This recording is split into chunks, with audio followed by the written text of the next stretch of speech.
Is Gove going to be there? No. Part of the Art Party conference and the message is that people need to have a creative voice. Yeah. And in education, if you start taking that out of the curriculum, you kind of stop people asking questions, because that's basically what art does. We've learnt to get children to ask questions, and that's where creativity is stimulated from. My dad's a teacher, Jenny's dad's a teacher, so... Your mum's a teacher. Yeah, your mum's a teacher, yeah, so... Yeah. We were going to be teachers. And we liked the open letter to Michael Gove as well. That was quite a brave move. And I think it's got a lot of people talking about political issues. It's about having the skills to learn and question that actually a lot of people don't come out of school or university with. The healthiest societies have got the freest art, and you know, regardless of what you think of the art and even the processes people used to get there, the healthiest democracies basically have got the most freedom in the way they express themselves, and I think art is essential to that.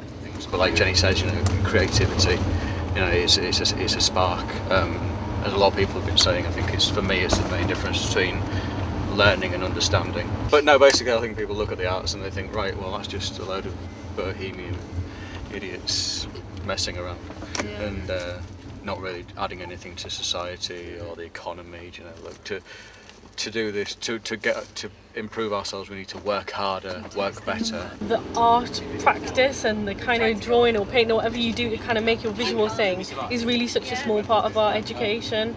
Art is about a kind of way of learning about everything else, and that's kind of why it's awesome.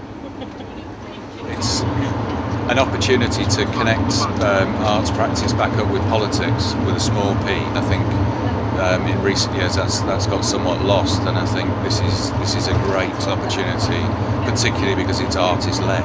Back in the mists of time there were probably events very similar to this, but in recent years, to the best of my knowledge, not very much has happened like this. Certainly something that is attempted to organise on a national scale, and has the imagination to do something like that's actually out on the East Coast. Brilliant.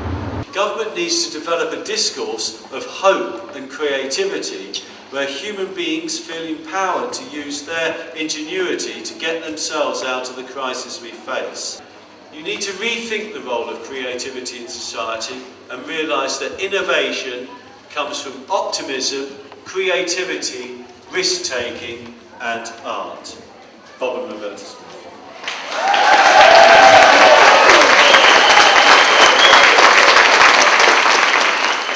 This government's education policies are the most toxic thing to happen to art and design education in my professional lifetime.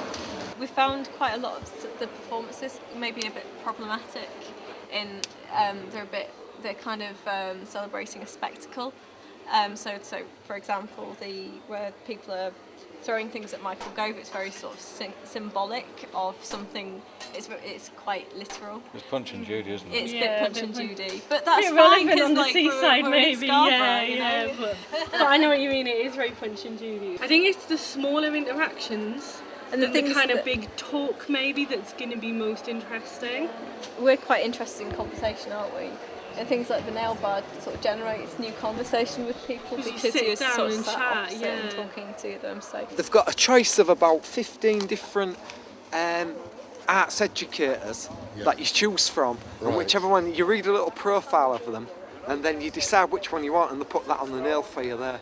An artist who worked with a pupil referral unit in South London. And she was working with a group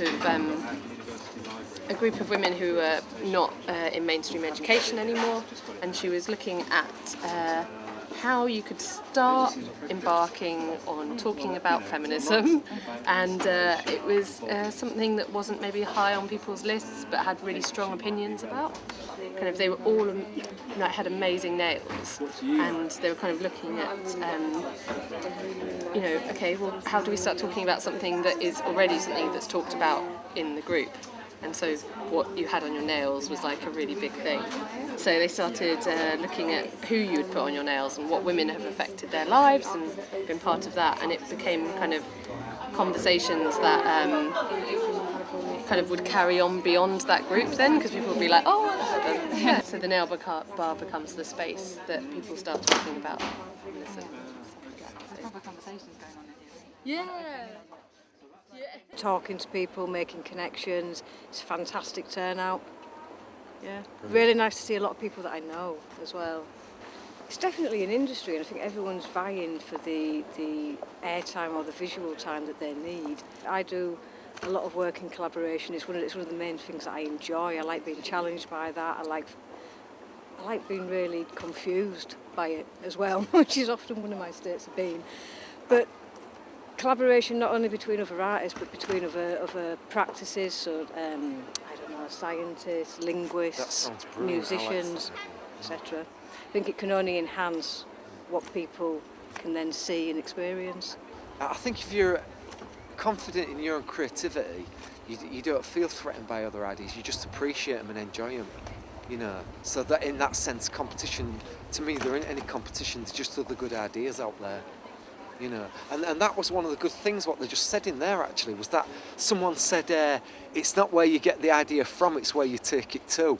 And I was debating about that, because sometimes in the past I've been a bit too precious about my own ideas, and somebody gets that's it, someone's going to make $1 million on it, I've lost it. The policies of the present government are based on the idea that art is like kind of sweeties on the side. The Scarborough philosophy was based on the idea that art is fundamental to society.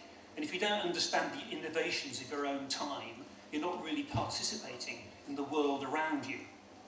And the best way to do that isn't by watching TV programmes or doing art appreciation classes, but by being given the opportunity to evolve your own visual language. As Victor Passmore said, my course was determined not by the end, but by the beginning. Not by answers, but by questions. That is a message for anyone who thinks that education is all about form-filling, lesson plans and predetermined learning outcomes. There's a great quote from Cornelia Parker, but it was "Education kills creativity," which I thought was quite ironic and interesting, as this is to some extent an educational event. You see, I have this thing that I don't believe my degree taught me anything.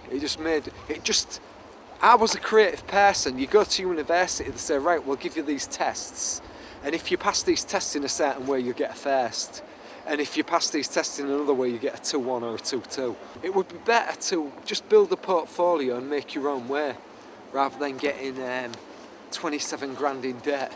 That's my personal view on the current situation. What would change the art education for you then? I'm not sure it's needed, Lou. You don't think any change is needed at all? I think, well, basically, it's a meal ticket, isn't it? So no one will look at you unless you've got a degree in art. So you need that meal ticket to get through the door to some extent. And you know, in a sane world, they'll just look at your portfolio and see what ideas you've got and what sort of a person you are. There's also a pressure, isn't there, to say the right thing. I just hate being dragged across a room to meet someone. If you say you do a certain type of artwork and then they say, oh, come over here, this is the person who you can use. You know what I mean? Like, you know, I said an art education doesn't teach you anything, but it doesn't mean you don't get something from it. And it's possibly the same with these events. It's probably better when you just bump into people naturally, more organically, and you talk to them and you find you get on first, and then you develop work together or something. You seek out what you need rather than someone telling you what you need. Yeah, that's true. An introduction is an assumption about what your needs are. Yeah. Yeah, that's right, yeah.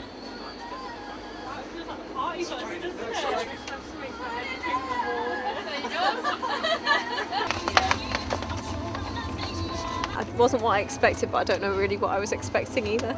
And the talks as well were quite difficult to... What was difficult about the talks? To begin with, I couldn't hear, and then it was just a little bit. It wasn't Painfully dull, I think, is the phrase you're looking for. There wasn't enough debate. I thought it was going to be like a debate, and it was just like chat through. But it wasn't even chat. It was just people talking in a line. Me and Sarah work quite closely with that relationship between audience and participation, and how to do that without it becoming quite socially awkward. And I think a lot of people haven't quite grasped that it's just something that's maybe a bit fun and cool to do. Too blue in here. Probably too blue.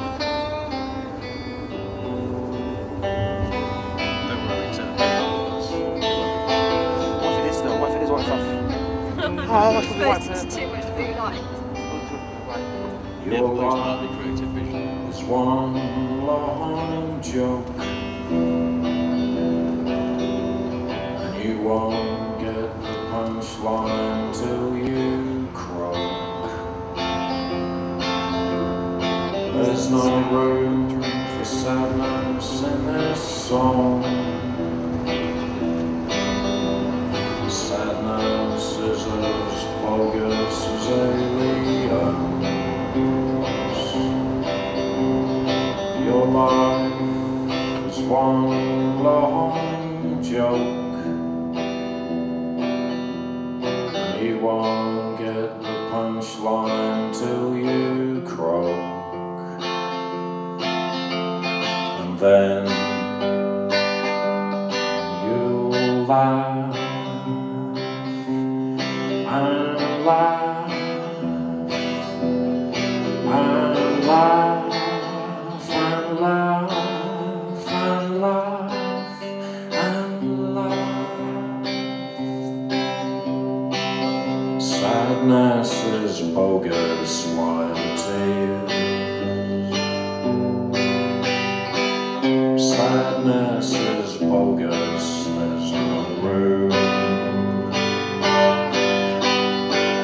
Sadness is bogus, dry your eyes. Sadness is bogus. See ya, thanks. It's been a great day.